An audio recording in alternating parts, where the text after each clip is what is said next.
Friends, ಎಲ್ಲರಿಗೂ ನಮಸ್ಕಾರ. Welcome back to Manthan's vlog. Welcome back to one more vlog. ಎಲ್ಲರೂ ಹೇಗಿದ್ದೀರಾ? ಚೆನ್ನಾಗಿದ್ದೀರಾ? ನಾನು ಕೂಡ ತುಂಬ ಚೆನ್ನಾಗಿದ್ದೀನಿ. ಸೊ ಬನ್ನಿ ಇವತ್ತಿನ ವ್ಲಾಗ್ನ ಶುರು ಮಾಡೋಣ. ಇದು ಬಂದು ಶುಕ್ರವಾರದ ವ್ಲಾಗ್ ಆಗಿರುತ್ತೆ. ಸೊ ಶುಕ್ರವಾರ ಅಂದ್ರೇ ಪೂಜೆ ಪುನಸ್ಕಾರ ಇರುತ್ತಲ್ವ. ಸೊ ಹಾಗಾಗಿ ಮೊದಲಿಗೆ ಪೂಜೆನ ಮಾಡಿ ಮುಗಿಸ್ಕೊತಾ ಇದ್ದೀನಿ. ಈ ವಾರದಲ್ಲಿ ಗುರುವಾರ ಮಾಮೂಲಿ ನಾವು ರಾಘವೇಂದ್ರ ಸ್ವಾಮಿಗೆ ಅಂತ ಪೂಜೆ ಮಾಡ್ತೀವಿ. ತಿರ್ಗಾ ಶುಕ್ರವಾರನೂ ಮಾಡ್ತೀವಿ. ಹಾಗೆಯೇ ಮತ್ತು ಶನಿವಾರನೂ ಅಮಾವಾಸ್ಯೆ ಇದೆಯಾ, ಮತ್ತು ತಿರ್ಗಾ ಅವತ್ತೂ ಪೂಜೆ ಮಾಡಬೇಕು. ನೆಕ್ಸ್ಟ್ ಭಾನುವಾರ ದೇವ್ರದ್ದು ವಾರ ಇದೆ. ಸೊ ಅವತ್ತೂ ಈ ವಾರಂತ ಕಂಟಿನ್ಯೂಸ್ ಆಗಿ 4 ದಿವಸ ಪೂಜೆ ಮಾಡ್ತಾನೆ ಇರಬೇಕು. ನಮ್ಮ ಮನೇಲಿ ಬಿಡಿ, ನಮ್ಮ ಅಮ್ಮವ್ರ ಮನೇಲಿ ಬರೀ ಬುಧವಾರ ಒಂದು ದಿವಸ ಬಿಡ್ತಾರೆ. ಅದು ಬಿಟ್ಟರೆ ಇನ್ನು ಪ್ರತಿ ದಿವಸ ಶನಿವಾರ, ಒಂದೊಂದು ಸತಿ ಶನಿವಾರನೂ ಮಾಡಲ್ಲ. ಅದು ಬಿಟ್ಟರೆ ಪ್ರತಿ ದಿನವೂ ಪೂಜೆ ಮಾಡ್ತಾನೆ ಇರಬೇಕು. ಹೂವು ಚೇಂಜ್ ಮಾಡಬೇಕು, ದೀಪ ಹಚ್ತಾ ಇರಬೇಕು ದೇವರಿಗೆ. ಅದು ಒಂದು ಒಳ್ಳೆಯ ಅಭ್ಯಾಸನೇ ಅಲ್ವಾ. ಹಾಗಾಗಿ ಪೂಜೆ ಮಾಡ್ತಾಯಿರ್ತಾರೆ. ಅಂದರೆ ಯಾವಾಗಲೂ ನಮ್ಮ ಅಮ್ಮನೇ ಮಾಡ್ತಾರೆ ಅಂತ ಏನಿಲ್ಲ, ನಮ್ಮಪ್ಪನೂ ಮಾಡ್ತಾರೆ. ನಮ್ಮಮ್ಮ ಮಾಡೋಕ್ಕಾಗಲ್ಲ ಅಂದಾಗ ನಮ್ಮಪ್ಪ, ಇಲ್ಲಾಂದರೆ ನನ್ನ ತಮ್ಮ, ಆ ರೀತಿಯಾಗಿ ಒಟ್ಟಿನಲ್ಲಿ ದೀಪ ಅಂತೂ ಖಂಡಿತವಾಗ್ಲೂ ಹಚ್ಚಿಸ್ತಾರೆ ಮನೆಯಲ್ಲಿ. ಸೊ ಇವತ್ತು ನಾನು ಮಾಡ್ತಾಯಿದ್ದೀನಿ. ನಾನಿರೋ ತನಕ ಅಮ್ಮಂಗೆ ಏನೋ ಇದೊಂದು ಹೆಲ್ಪ್ ಮಾಡ್ತಿರ್ತೀನಿ. ಒಂದೊಂದು ಸತಿ ಅನಿಸುತ್ತೆ ಅಲ್ವಾ, ನಾವು ಮನೇಲಿದ್ದಾಗ ಒಂದೊಂದು ಹೆಲ್ಪ್ ಮಾಡ್ತೀವಿ. ಇವಾಗ ಫಾರ್ ಎಕ್ಸಾಂಪಲ್ಲು ಏನಾದರೂ ಸಿಂಕಲ್ ಪಾತ್ರೆ ಇದ್ದರೆ ಪಾತ್ರೆ ತೊಳೆಯೋದಾಗಿರ್ಬೋದು, ಹೀಗೆ ಇವಾಗ ನೋಡಿ ಪೂಜೆ ಮಾಡೋದಾಗಿರ್ಬೋದು, ಬಟ್ಟೆ ಮಚ್ಚಿಡೋದಾಗಿರ್ಬೋದು, ಒಂದು ಸಣ್ಣ ಸಣ್ಣ ಹೆಲ್ಪು ಇವಾಗ ಮಾಡ್ತಾಯಿರ್ತೀನ. ಇನ್ನು ನಾನು ನಮ್ಮ ಮನೆಗೆ ಹೋದರೆ ನಮ್ಮಮ್ಮ ಅದನ್ನೇ ನೆನೆಸ್ಕೊತಾ ಇರ್ತಾರೆ ಅಂದ್ಕೊತೀನಿ. ಏನೋ ನನ್ನ ಮಗಳಿದ್ದಿದ್ರೆ ಮಾಡ್ಕೊಡೋಳು ಅಷ್ಟೋ ಇಷ್ಟೋ ಅಂತ. ಎಲ್ಲರೂ ಹಾಗೆ ಅಲ್ವಾ ಅಂದ್ಕೊಳೋದು.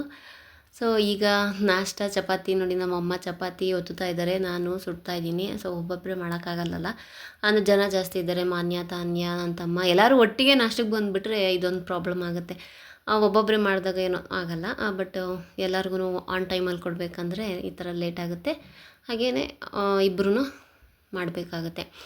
ಸೊ ಈಗ ನಾನು ಚಪಾತಿನೆಲ್ಲ ಸುಟ್ಬಿಟ್ಟು ಆಲ್ರೆಡಿ ನಮ್ಮ ಮಕ್ಳಿಗೆಲ್ಲ ಕೊಟ್ಟಿದ್ದೀನಿ. ಊಟ ಮಾಡ್ತಾ ಇದ್ದಾರೆ ಅವರೇನೆ.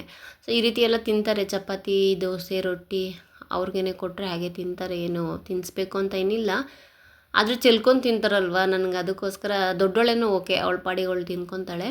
ಚಿಕ್ಕವಳು ಇನ್ನೊಂದು ಸ್ವಲ್ಪ ದೊಡ್ಡೋಳು ಆಗಬೇಕು ಅವಳು. ಸೊ ಹಾಗಾಗಿ ಅವಳಿಗೊಬ್ಳಿಗೆ ತಿನ್ನಿಸ್ತೀನಿ. ಅಂದರೆ ರೈಸ್ ಐಟಮ್ ಮಾತ್ರ ಚೆಲ್ಕೊಂಡು ತಿಂತಾ ಇರ್ತಾಳೆ. ಬಟ್ ಮಾಮೂಲಿ ಎಲ್ಲ ಅವಳೇ ತಿಂತಾಳೆ, ಏನೋ ಅಂತ ಇದಿಲ್ಲ. ಸೊ ನನಗಂತೂ ಹೊಟ್ಟೆ ಹಸಿತಾ ಇತ್ತು. ಎಲ್ಲರಿಗೂ ಕೊಟ್ಟು ಫೈನಲಾಗಿ ನಾನು ತಿಂತಾ ಇದ್ದೀನಿ. ನನ್ನ ಮಗಳು ತಿಂದಿದ್ದ ತಟ್ಟೆ ಅಲ್ಲೇ ಬಿಟ್ಟು ಟಿ ವಿ ನೋಡೋಕೆ ಕುತ್ಕೊಂಡ್ಬಿಟ್ಲು. ಅಯ್ಯೋ ಆಮೇಲೆ ಎತ್ತಿಕೊಂಡ್ರೆ ಆಯಿತು ಅಂತ ಹೇಳಿ ಫಸ್ಟು ತಿನ್ಬಿಡೋಣ ಅಂತ ಹೇಳಿದೆ. ಆಗಲೇ 10:30 ಹೋಗ್ಬಿಟ್ಟಿತ್ತು. ನೈಟ್ ಬೇರೆ ಸ್ವಲ್ಪ ಲೈಟಾಗಿ ಊಟ ಮಾಡಿದ್ನಾ. ಸೊ ಹಾಗಾಗಿ ಸಮಾಧಾನವಾಗಿ ತಿಂತಾ ಇದ್ದೀನಿ ನಿಧಾನಕ್ಕೆ. ಬಟ್ ನಿಮಗದು ಫಾಸ್ಟಾಗಿ ಕಾಣ್ತಿರ್ಬೋದು. ನಾನು ಸ್ಪೀಡ್ ಇಟ್ಟಿದ್ದೀನಲ್ಲ, ಅದಕ್ಕೋಸ್ಕರ ಅಷ್ಟೇ ಹಂಗೆ ಕಾಣ್ತಿದೆ. ಚಿಕ್ಕವಳು ನಮ್ಮ ಅಮ್ಮನ ಜೊತೆ ಹೋಗಿದ್ಲು ಅಲ್ಲಿ ಸೈಟ್ ಹತ್ರ ನಮ್ಮ ಅಪ್ಪಂಗೆ ಟೀ ಕೊಟ್ಬಿಟ್ಟು ಬರೋಕ್ಕೆ ಅಂತ. ಅವಳು ಬಿದ್ದಿದ್ಲಂತೆ. ಸೊ ಅದಕ್ಕೆ ಇವಳು ಚಿಕ್ಕವಳು ಬಿದ್ದಿರೋದಕ್ಕೆ ದೊಡ್ಡವಳು ಏನು ಮಾಡೋಳೆ, ಉಗ್ಗಿಸ್ಬಿಟ್ಟು ಬಟ್ಟಿಕ್ಕವಳೆ ಹಣೆಗೆ.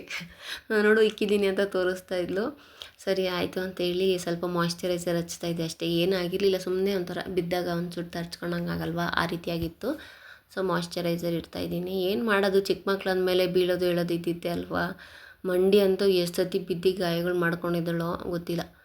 ಆಮೇಲೆ ದೊಡ್ಡವರಾದ್ಮೇಲೆ ಕೇರ್ ಮಾಡ್ತಾರೆ, ಇವಾಗೇನು ಕೇರ್ ಮಾಡಲ್ಲ ಅಲ್ವಾ. ಏನಾದರೂ ಒಂಚೂರು ಮಾರ್ಕ್ ಆಯಿತು ಅಂದರೆ ಆವಾಗ ಜಾಸ್ತಿ ಕೇರ್ ಮಾಡ್ಕೊತಾರೆ. ಇನ್ನು ನಮ್ಮ ಮಾವನವ್ರು ಬಂದಿದ್ದರು, ಹುಡುಗರ್ನಾಗೆ ನೋಡ್ಕೊಂಡು ಹೋಗೋಣ ಅಂತ ಹೇಳಿ. ಹೀಗೆ ಕೆಲ್ಸದ ಮೇಲೆ ಹೊರಗಡೆ ಬಂದಾಗ ಬರ್ತಾರೆ. ಈ ಕಡೆ ಸೈಡ್ ಬಂದಾಗ ಮಕ್ಕಳು ಇಲ್ಲ ಅಂದರೆ ಅವ್ರಿಗೂ ಬೇಜಾರಾಗಿರುತ್ತಲ್ವ. ಇನ್ನೂ ಬರಲ್ವಾ ಅಂತ ಕೇಳ್ತಿದ್ರು. ಇಲ್ಲ, ಈ ಒಂದು ವಾರ ಇನ್ನಷ್ಟೇ, ಇನ್ನು ವಾಪಸ್ ಹೋಗಬೇಕು ಮನೆ ಕಡೆಗೆ.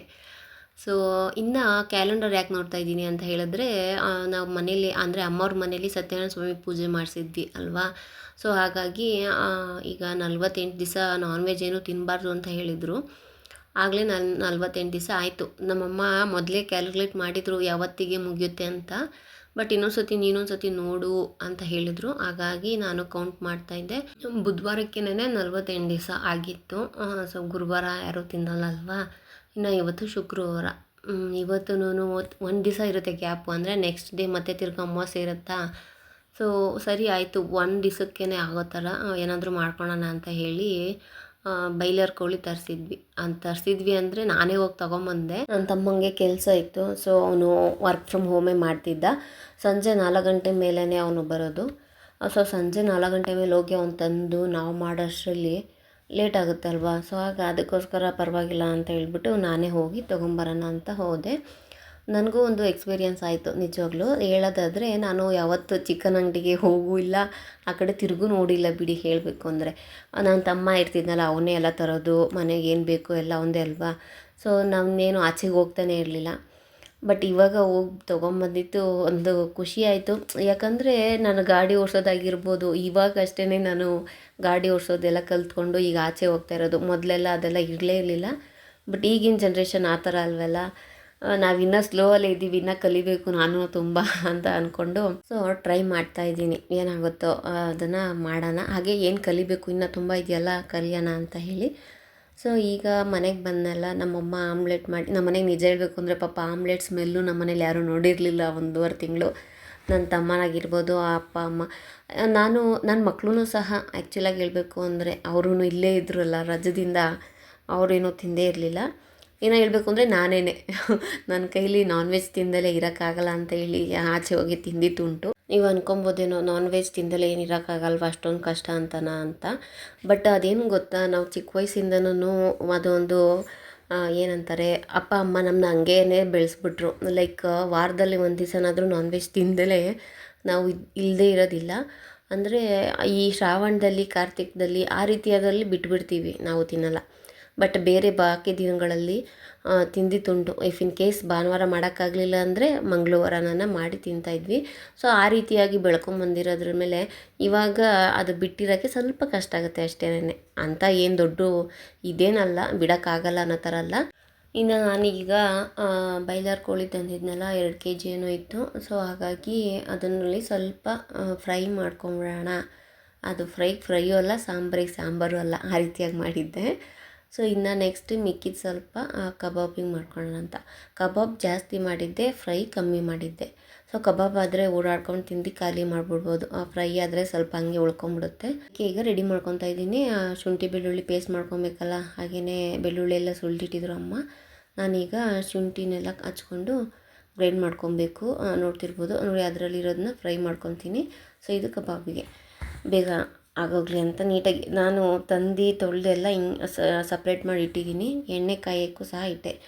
ಇದು ಆಮ್ಲೆಟ್ ಮಾಡಿದ್ರಲ್ಲ ಅದೇ ಪಾತ್ರೆನ ಹಂಗೆ ಇಟ್ಟಿದ್ದೀನಿ, ತೊಳೆದೇನು ಇಟ್ಟಿಲ್ಲ, ಹಾಗೆಯೇ ಎಣ್ಣೆ ಹಾಕ್ಬಿಟ್ಟು ಮಾಡ್ತಾಯಿದ್ದೀನಿ. ಸೊ ಎಣ್ಣೆ ಕಾಯೋಕ್ಕಿಟ್ಟು ಸ್ವಲ್ಪ ಈರುಳ್ಳಿ ಫ್ರೈ ಆಗೋದಕ್ಕೆ ಬಿಡ್ತಾಯಿದ್ದೀನಿ.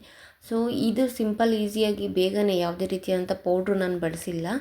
ಸೊ ಸಿಂಪಲ್ಲಾಗಿ ಬೇಗನೆ ಮಾಡ್ಕೊಂಬಿಡ್ಬೋದು.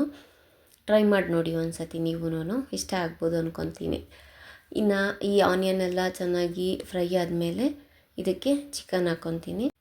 ಈಗ ಇದಕ್ಕೆ ಸ್ವಲ್ಪ ಅರಿಶಿನ ಪುಡಿನ ಹಾಕ್ಕೊಂಡು, ಹಾಗೆಯೇ ರುಚಿಗೆ ತಕ್ಕಷ್ಟು ಉಪ್ಪನ್ನು ಸಹ ಈಗಲೇ ಹಾಕ್ಕೊಂಡು ಬೇಯೋದಕ್ಕೆ ಬಿಡ್ತೀನಿ. ಸೊ ಅದು ಬೇಯೋಕ್ಕೆ ಬಿಟ್ಟಾಗ ಅದರಲ್ಲಿರೋ ನೀರಿನ ಅಂಶ ಎಲ್ಲ ಬಿಟ್ಕೊಳುತ್ತಲ್ವ, ಸೊ ಅದರಲ್ಲೇ ಚೆನ್ನಾಗಿ ಬೇಯ್ಕೊಳುತ್ತೆ. ಹಾಗಂತ ನಾವು ಜಾಸ್ತಿ ಹಾಗೆ ಬೇಯಿಸೋದಲ್ಲ, ಮಸಾಲೆ ಹಾಕಾದ್ಮೇಲೂ ಸಹ ಬೇಯಿಸ್ತೀವಲ್ವ. ಸೊ ಹಾಗಾಗಿ ಏನು ಮಾಡಬೇಕು ಅಂದರೆ ಸ್ವಲ್ಪನೇ ಮೀಡಿಯಮ್ಮಲ್ಲಿ ಬೇಯಿಸ್ಕೊಬೇಕು. ಅದಾದ ನಂತರ ನಾವು ಈಗ ಶುಂಠಿ ಬೆಳ್ಳುಳ್ಳಿ, ಹಾಗೆಯೇ ಹಸಿಮೆಣ್ಸಿನ್ಕಾಯಿ, ಕೊತ್ತಂಬರಿ, ಪುದೀನ ಇಷ್ಟನ್ನು ಹಾಕ್ಕೊಂಡು ಪೇಸ್ಟ್ ಮಾಡ್ಕೊತೀನಿ. ಸೊ ಈ ಪೇಸ್ಟನ್ನು ನಾನು ಫ್ರೈಗೂ ಸಹ ಬಳಸ್ತೀನಿ, ಹಾಗೆ ಒಂಚೂರು ಕಬಾಬು ಸಹ ಹಾಕ್ಕೊತೀನಿ. ಈಸಿಯಾಗಿರುತ್ತೆ. ನೀರು ಒಂದು ಸ್ವಲ್ಪ ಹಾಕ್ಕೊಂಡಿದ್ದೀನಿ, ಜಾಸ್ತಿ ಏನು ಹಾಕ್ಕೊಂಡಿಲ್ಲ, ಸ್ವಲ್ಪ ನೀರು ಹಾಕ್ಕೊಳ್ಲೇಬೇಕಾಗುತ್ತೆ. ಗೊತ್ತಿರ್ಬೋದು, ಚಿಕನ್ ಆಗಲೇ ಸ್ವಲ್ಪ ಬೆಂದ್ಕೊಂಡಿದ್ದೆ. ಸೊ ಈಗ ನಾನು ಅದಕ್ಕೆ ಒಂದೇ ಒಂದು ಟೊಮೆಟೊ ಹಾಕಿದ್ದೆ. ಹಾಗೆಯೇ ಈಗ ರುಬ್ಬಿರೋಂತಹ ಪೇಸ್ಟ್ ಇದನ್ನು ಹಾಕಿ ಒಂದು ಸ್ವಲ್ಪ ಹಸಿ ವಾಸನೆ ಹೋಗೋ ತನಕ ಬೇಯೋದಕ್ಕೆ ಬಿಡಬೇಕು. ಅದಾದ ನಂತರ ಇದಕ್ಕೆ ಖಾರದ ಪುಡಿ, ಖಾರದ ಪುಡಿ ಮನೆಯಲ್ಲೇ ಮಾಡಿರೋವಂಥದ್ದು, ಹಾಗೆಯೇ ಧನಿಯಾ ಪುಡಿ ಅಷ್ಟೇನೆ. ಇವೆರಡು ಪೌಡ್ರು ಬಿಟ್ಟರೆ ನಾನು ಬೇರೆ ಇನ್ನೇನು ಹಾಕೋದಿಲ್ಲ.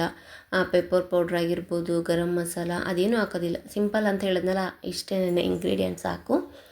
ಸೊ ಇಷ್ಟನ್ನು ಹಾಕಿ ಫ್ರೈ ಮಾಡ್ಕೊಬೇಕು. ಹಾಗೆಯೇ ನಿಮಗೆ ನೀರು ಕನ್ಸಿಸ್ಟೆನ್ಸಿ ಎಷ್ಟು ಬೇಕು, ನಿಮಗೆ ಗ್ರೇವಿ ಬೇಕು ಅಂದರೆ ಹಾಕ್ಕೊಳ್ಳಿ, ಸ್ವಲ್ಪ ಜಾಸ್ತಿ ಬೇಕಾಗುತ್ತೆ. ಹಾಗೆಯೇ ಬೇಡ ನಮಗೆ ಡ್ರೈ ಆಗಿರಬೇಕು ಅಂತಂದರೆ ಕಮ್ಮಿ ಹಾಕ್ಕೊಂಡು ಬೇಯಿಸ್ಕೊಬೇಕು. ಸೊ ಈಗ ನಾನು ಕಬಾಬಿಗೆ ಕಲಸಿಡೋಣ ಅಂತ ರೆಡಿ ಮಾಡ್ಕೊತಾ ಇದ್ದೀನಿ. ಒಂದು ಬಾಣಲಿಲಿ ಅರಿಶಿನ ಪುಡಿನೂ ಹಾಕ್ಕೊಂಡು, ಹಾಗೆ ಖಾರದ ಪುಡಿನೂ ಹಾಕ್ಕೊಂಡಿದ್ದೀನಿ. ಖಾರ ಇರಬೇಕಲ್ವ ಸ್ವಲ್ಪನಾದರೂ. ಸೊ ರುಚಿಗೆ ತಕ್ಕಷ್ಟು ಉಪ್ಪು, ಹಾಗೆ ರುಬ್ಬಿರೋಂಥ ಪೇಸ್ಟು, ಹಾಗೆ ಕಬಾಬ್ ಪೌಡರು ಇಷ್ಟನ್ನು ಹಾಕ್ಕೊಂಡು ಒಂದೇ ಒಂದು ಮೊಟ್ಟೆನ ಹಾಕ್ಕೊತಾ ಇದ್ದೀನಿ. ಸೊ ಇಷ್ಟು ಕಾರ್ನ್ಫ್ಲೋರ್ ಇರಲಿಲ್ಲ, ಕಾರ್ನ್ಫ್ಲೋರ್ ಇರ್ತಿತ್ತು ಅಮ್ಮನ ಮನೆ, ಬಟ್ ಖಾಲಿಯಾಗಿ ಹೋಗ್ಬಿಟ್ಟಿತ್ತು. ಹಾಗಾಗಿ ಕಾರ್ನ್ಫ್ಲೋರ್ ಒಂದು ಹಾಕ್ಕೊಂಡಿಲ್ಲ. ಇದ್ದರೆ ಬೇಕಾದರೆ ಹಾಕ್ಕೊಬೋದು, ಇಲ್ಲ ಅಂದರೂ ನಡೆಯುತ್ತೆ, ತೊಂದರೆ ಏನಿಲ್ಲ. ಸೊ ನೀಟಾಗಿ ಅದನ್ನು ಕಲಿಸ್ಕೊಂಡು ನಾನೇನು ಚಿಕನ್ ತೊಳೆದಿಟ್ಟಿದ್ನಲ್ಲ ಅದನ್ನು ಸಹ ಹಾಕ್ಕೊಂಡು ಚೆನ್ನಾಗಿ ಮಿಕ್ಸ್ ಮಾಡಿರ್ತೀನಿ. ಸೊ ನನಗೇನು ಗೊತ್ತಾ, ಚಿಕನಲ್ಲಿ ನಾನು ಫ್ರೈ ತಿಂದರೂ ಅಷ್ಟೇ, ಸಾಂಬಾರು ತಿಂದರೂ ಅಷ್ಟೇ, ಬಟ್ ಕಬಾಬೇ ಬೇರೆ ಫೀಲ್ ನನಗೆ. ಕಬಾಬ್ ತಿಂದ್ರೇ ನನಗೆ ಇವತ್ತು ನಾನ್ ವೆಜ್ ತಿಂದೆ ಅಂತ ಫೀಲ್ ಆಗೋದು. ಸೊ ಯಾರೆಲ್ಲ ಈ ಥರ ಕಬಾಬ್ ಪ್ರಿಯರಿದ್ದಾರೆ ಕಮೆಂಟ್ ಮಾಡಿ, ಓಕೆನಾ. ನನಗಂತೂ ತುಂಬಾ ಇಷ್ಟ ಕಬಾಬು. ಸೊ ಈಗ ಯಾಕೋ ಪೌಡ್ರು ಸ್ವಲ್ಪ ಕಮ್ಮಿ ಆಯಿತು ಅಂತ ಅಂದ್ಕೊಂಡು ಇವಾಗ ಮತ್ತೆ ಪೌಡ್ರ್ ಹಾಕಿ ಒಂದು ಸ್ವಲ್ಪ ಎಳ್ಳು ಹಾಕಿ ಕಲಸಿಡ್ತಾಯಿದ್ದೀನಿ. ಸೊ ಕಲಸಾದ್ಮೇಲೆ ನಾವು ಫ್ರಿಜ್ಜಲ್ಲಿ ಬೇಕಾದರೂ ಇಡ್ಬೋದು. ನಾನೇನು ಫ್ರಿಜ್ಜಲ್ಲೇನು ಇಟ್ಟಿರಲಿಲ್ಲ, ಹಾಗೆಯೇ ಆಚೆನೇ ಇಟ್ಟಿದ್ದೆ.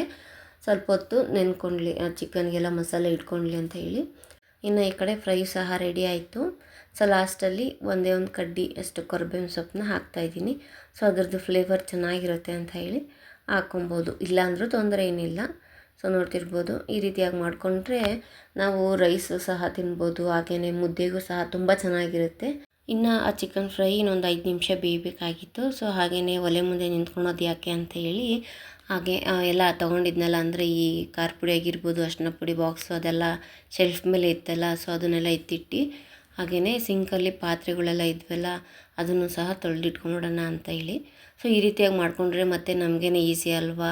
ಹಾಗೆಯೇ ಬಿಟ್ಟು ಹೋದರೆ ಇನ್ನೂ ಜಾಸ್ತಿ ಆಗುತ್ತೆ ಪಾತ್ರೆಗಳು. ಸೊ ಇನ್ನು ಪಾತ್ರೆ ಎಲ್ಲ ತೊಳೆದಿದ್ದಾಯಿತು. ಈಗ ಹಾಗೆಯೇ ಕಸ ಎಲ್ಲ ಗುಡಿಸ್ಬಿಡೋಣ ಅಂತ ಅಂದ್ಕೊಂಡೆ, ಯಾಕಂದರೆ ಅಡುಗೆ ಮನೆಯೆಲ್ಲ ಗಲೀಜಾಗಿರುತ್ತಲ್ವ, ಈರುಳ್ಳಿ ಎಲ್ಲ ಸುಳ್ಕೊಂಡಿದ್ದಿತ್ತು. ಸೊ ಹಾಗೆಯೇ ಒಂದು ಕಡೆಯಿಂದ ನೀಟಾಗಿ ಕಸ ಗುಡಿಸ್ಕೊಬೇಕಾಗಿತ್ತು. ಆಗಲೇ ಸಂಜೆ ಬೇರೆ ಆಗ್ತಾ ಬಂತು, ಇನ್ನು ಲೈಟೆಲ್ಲ ಹಾಕೋದಿರುತ್ತಲ್ವ, ಹಾಗಾಗಿ ನೀಟಾಗಿ ಕಸ ಎಲ್ಲ ಗುಡಿಸ್ಬಿಟ್ಟು ಮೇಲ್ಗಡೆ ಟೆರೆಸ್ ಮೇಲಿನ ಕೆಲಸ ಇದೆ. ಅಮ್ಮ ಬಟ್ಟೆ ಒಗಿತಾ ಇದ್ದಾರೆ, ನಾನು ಹೋಗಿ ಒಣಗಾಕಬೇಕು. ಅದಕ್ಕಿಂತ ಮುಂಚೆ ಹಾಗೆಯೇ ಒಂದು ಗ್ಲಾಸ್ ಕಾಫಿ ಮಾಡ್ಕೊಂಬಂದ್ಬಿಡು ಅಂತ ಹೇಳಿದ್ರು, ಅದಕ್ಕೋಸ್ಕರ ಕಾಫಿ ಮಾಡ್ತಾಯಿದ್ದೆ. ನಮ್ಮ ಮನೇಲಿ ಈ ನಡುವೆ ಬಟ್ಟೆನ ಒಗ್ದೇ ಇರಲಿಲ್ಲ. ಹೀಗೇ ನಮ್ಮಮ್ಮ ಏನೋ ಅಡುಗೆ ಮಾಡಬೇಕಾದ್ರೆ ತೆಂಗಿನಕಾಯಿ ತುರಿಬೇಕಾದ್ರೆ ತುರಿಮಣೆಗೆ ಕೈ ಸ್ವಲ್ಪ ಇದಾಗಿ ಗಾಯ ಮಾಡ್ಕೊಂಬಿಟ್ಟಿದ್ರು. ಸೊ ಹಾಗಾಗಿ ಸ್ವಲ್ಪ ದಿವಸ ನೀರಲ್ಲಿ ಆಡಿರಲಿಲ್ಲ, ಅದಕ್ಕೇ ಬಟ್ಟೆನೂ ಒಗ್ದಿರಲಿಲ್ಲ. ಪಾತ್ರೆ ತೊಳೆಯೋದೆಲ್ಲ ನಾನೇ ತೊಳಿತಿದ್ದೆ, ಅಡುಗೆ ಮಾಡ್ತಿದ್ರು ಅಮ್ಮನೇ. ಬಟ್ ಬಟ್ಟೆಗಳಂತೂ ಹಂಗೆ ಇದ್ವು. ಸೊ ಇವಾಗ ಸ್ವಲ್ಪ ಪರವಾಗಿಲ್ಲ, ಎಲ್ಲ ವಾಸಿಯಾಗಿದೆ. ಅದಕ್ಕೇನೆ ಅವರು ಒಗಿತಾಯಿದ್ರು, ನಾನು ಒಣಗಾಕ್ತಾಯಿದ್ದೆ. 3 ತಂತಿ ಫುಲ್ಲಾಗಿ ಹೋಗ್ಬಿಟ್ಟಿತ್ತು. ಸಂಜೆ ಮೇಲೆ ಕೂತ್ಕೊಂಡ್ರು, ಯಾಕಂದರೆ ಬೆಳಗ್ಗೆ ಹೊತ್ತು ನಮ್ಮ ಮನೆ ಹತ್ರ ಬಿಸಿಲು ತುಂಬಾ ಬಿಸಿಲಿರುತ್ತೆ. ಅಂದರೆ 7 ಗಂಟೆಗೆಲ್ಲ ಬಿಸಿಲು ಸ್ಟಾರ್ಟ್ ಆಗಿಬಿಟ್ಟಿರುತ್ತೆ, ಬಟ್ಟೆ ಒಗೆಯೋಕ್ಕೆ ಕೂತ್ಕೊಳ್ಳೋಕ್ಕೆ ಆಗಲ್ಲ ಅವಾಗ. ಸೊ ಹಾಗಾಗಿ ಸಂಜೆ ಮೇಲೆ ಒಗಿಬೋದು, ಅಂದರೆ ಒಂದು 7 ಗಂಟೆ ತನಕ ಲಾಸ್ಟು. ಅಟ್ಲೀಸ್ಟ್ 2 ಅವರ್ ಟೈಮ್ ಸಿಗುತ್ತೆ, 5 ಗಂಟೆಯಿಂದ 7 ಗಂಟೆ. 7 ಗಂಟೆ ಮೇಲೂ ಆಗೋಲ್ಲ, ಯಾಕಂದರೆ ಸೊಳ್ಳೆ ಕಾಟ ಇರುತ್ತಲ್ವ, ಹಾಗಾಗಿ ಅಷ್ಟೊತ್ತಿಗೆ ಎಲ್ಲ ಬಟ್ಟೆಗಳು ಒಗೆಯೋಕ್ಕಾಗಲಿಲ್ಲ ಒಂದೇ ದಿವಸದಲ್ಲೇನೆ. ಒಟ್ಟು 6 ತಂತಿ ಬಟ್ಟೆ, ಒಂದು ದಿವಸ 3 ತಂತಿ, ನೆಕ್ಸ್ಟ್ ದಿವಸ 3 ತಂತಿ, 6 ತಂತಿ ಬಟ್ಟೆ ಒಗ್ದಾಕಿತ್ತು ನಮ್ಮಮ್ಮ. ಸೊ ಕಷ್ಟ ಅಲ್ವಾ. ಬಟ್ಟೆ ಎಲ್ಲ ಒಣಗಾಕ್ಬಿಟ್ಟು ಕೆಳಗಡೆ ಬಂತೆ. ಸೊ ಇವಾಗ ಕಬಾಬಿಗೆ ನಾನು ಆಗಲೇ ಕರ್ಬೇವಿನ ಸೊಪ್ಪು ಹಾಕಿರಲಿಲ್ಲ, ಹಾಗಾಗಿ ಈಗ ಹಾಕೊಂಡ್ರೂ ತೊಂದರೆ ಏನಿಲ್ಲ. ಸೊ ಕರ್ಬೇವಿನ ಸೊಪ್ಪೆಲ್ಲ ಹಾಕಿ ಚೆನ್ನಾಗಿ ಮಿಕ್ಸ್ ಮಾಡಿ ಕರಿಯೋದಕ್ಕೆ ಹಾಕ್ತಾಯಿದ್ದೀನಿ. ಸೊ ನಮ್ಮ ಮನೇಲಿ ಏನು ಗೊತ್ತಾ, ಏನಾದರೂ ನಾನ್ ವೆಜ್ ಮಾಡಿದಾಗ ಫಸ್ಟು ಒಂದು ಸತಿ ಪ್ಲೇಟ್ಗೆ ಹಾಕ್ಕೊಂಡು ಟೇಸ್ಟ್ ನೋಡಿಬಿಡ್ತೀವಿ. ಸೊ ಒಂದೇ ಸತಿ ಊಟ ಮಾಡೋ ತನಕ ಏನು ಕಾಯೋದಿಲ್ಲ, ಫಸ್ಟೇ ಟೇಸ್ಟ್ ನೋಡೋದಾಗಿರ್ಬೋದು, ಓಡಾಡ್ಕೊಂಡು ತಿನ್ನೋಂಥದ್ದು. ಕಬಾಬ್ನ ಮಾತ್ರ ಅಷ್ಟೇನೆ. ಸೊ ಈ ರೀತಿಯಾಗಿ ಮಾಡ್ತಿರ್ತೀವಿ. ಎಲ್ಲನೂ ನೀಟಾಗಿ ಕರೆದಿಟ್ಬಿಟ್ಟು ಬಂದೆ. ಒಂದು 3 ಒಬ್ಬೆನೋ ಆಗಿತ್ತು. ಸೊ ಅವಾಗೇನೆ ಮಕ್ಕಳಿಗೆಲ್ಲ ತಿನ್ನಿಸಿದ್ರು ನಮ್ಮಮ್ಮ. ನಾನು ಫಸ್ಟ್ ಸ್ಟಾರ್ಟಿಂಗ್ ಮಾಡುವಾಗಲೇ ಪ್ಲೇಟ್ಗೆ ಹಾಕೊಂಡು ಕೊಟ್ಟಿದ್ದೆ, ಮಕ್ಕಳಿಗೆಲ್ಲ ತಿನ್ನಿಸ್ತು. ಇವಾಗ ಆಟ ಆಡ್ಕೊಂಡಿದ್ದಾರೆ, ಹಂಗೂ ಬೇಕು ಅಂದ್ರೂ ಓಡಾಡ್ಕೊಂಡು ತಿಂತ. ಈ ಮಕ್ಳು ಏನು ಗೊತ್ತಾ, ತಿಂತೀವಿ ಅಂತ ಹೇಳಿ ಮಾಡಿಸ್ಬಿಡ್ತಾರೆ, ಬಟ್ ಅವಾಗ ತಿನ್ನೋದೇ ಇಲ್ಲ. ಒಂದು ಸ್ವಲ್ಪನಾದರೂ ನಮ್ಮ ಚಿಕ್ಕವಳೇನೋ ಒಂದು ಸ್ವಲ್ಪ ಪರವಾಗಿಲ್ಲ ತಿಂತಾಳೆ, ದೊಡ್ಡವಳಿದ್ದಾಳಲ್ಲ ಸ್ವಲ್ಪ ಕಷ್ಟನೇ ಅವಳಿಗೆ ತಿನ್ನಿಸೋಂಥದ್ದು. ಸೊ ನಾನೀಗ ನಿಧಾನಕ್ಕೆ ತಿನ್ಕೊಂಡು ಕೂತಿದ್ದೀನಿ. ನನ್ನ ಮೋಸ್ಟ್ ಫೇವ್ರೆಟ್ ಅಂದ್ರೇ ಕಬಾಬು. ಯಾರಿಗೆಲ್ಲ ಕಬಾಬ್ ಇಷ್ಟ ಕಮೆಂಟ್ ಮಾಡಿ. ಇನ್ನು ಮಕ್ಕಳದೆಲ್ಲ ಊಟ ಮಾಡಿಸಿದ್ದಾಯಿತು, ನಂದು ಸಹ ಆಗಿತ್ತು. ನನ್ನ ಚಿಕ್ಕ ಮಗಳು ತಾನ್ಯ ಅವರು ಅವ್ರ ಅಜ್ಜಿಗೆ ಹಾಸಿಗೆ ಹಾಸ್ಕೊಂಡು ಕೊಡ್ತವ್ರೆ, ಅಂದರೆ ಕೌದಿನ ಹಾಸ್ತಿದ್ದಾರೆ ಮಲ್ಕೊಳಕ್ಕೆ ಅಂತ. ನೋಡಬೇಕು ಏನು ಸರ್ಕಸ್ ಮಾಡಿ ಹಾಸ್ತಿದ್ದಾಳೆ ಗೊತ್ತಾ. ನಾನು ಹಾಸ್ಕೊಂಡು ಕೊಡ್ತೀನಿ ಜಯಮ್ಮಂಗೆ ಅಂತ ಹೇಳಿ ಹಾಸ್ತಾ ಇದ್ಲು. ಅದಾದಮೇಲೆ ದೊಡ್ಡವಳು ಬಂದು ಹೆಲ್ಪ್ ಮಾಡ್ತಾಯಿದ್ಲು, ಇಬ್ಬರು ಸೇರಿಕೊಂಡು ನೀಟಾಗಿ ಹಾಸ್ಕೊಡ್ತಿದ್ರು ಅವ್ರ ಅಜ್ಜಿಗೆ. ಸೊ ಇಷ್ಟ ಆಗಿತ್ತು ಸ್ನೇಹಿತರೆ ಇವತ್ತಿನ ವ್ಲಾಗ್. ನಿಮಗೆ ಇಷ್ಟ ಆಗಿರುತ್ತೆ ಅಂತ ಅಂದ್ಕೊತೀನಿ. ಇಷ್ಟ ಆಗಿದ್ದರೆ ಪ್ಲೀಸ್ ಲೈಕ್ ಮಾಡಿ. ಹಾಗೆ ಇನ್ನೂ ಯಾರೆಲ್ಲ ನನ್ನ ಚಾನಲ್ನ ಸಬ್ಸ್ಕ್ರೈಬ್ ಮಾಡದೆ ನೋಡ್ತಾ ಇದ್ದೀರೋ ದಯವಿಟ್ಟು ಸಬ್ಸ್ಕ್ರೈಬ್ ಮಾಡಿ, ನನಗೆ ಸಪೋರ್ಟ್ ಮಾಡಿ ಅಂತ ಕೇಳ್ಕೊತೀನಿ. ನಿಮ್ಮ ಸಪೋರ್ಟ್ ನನಗೆ ತುಂಬಾ ಮುಖ್ಯ. ಸೊ ಹಾಗಾಗಿ ದಯವಿಟ್ಟು ಸಪೋರ್ಟ್ ಮಾಡಿ. ಮತ್ತೆ ಸಿಗೋಣ ಮುಂದಿನ ವ್ಲಾಗಲ್ಲಿ. Until then take care. Thanks for watching. ಧನ್ಯವಾದಗಳು.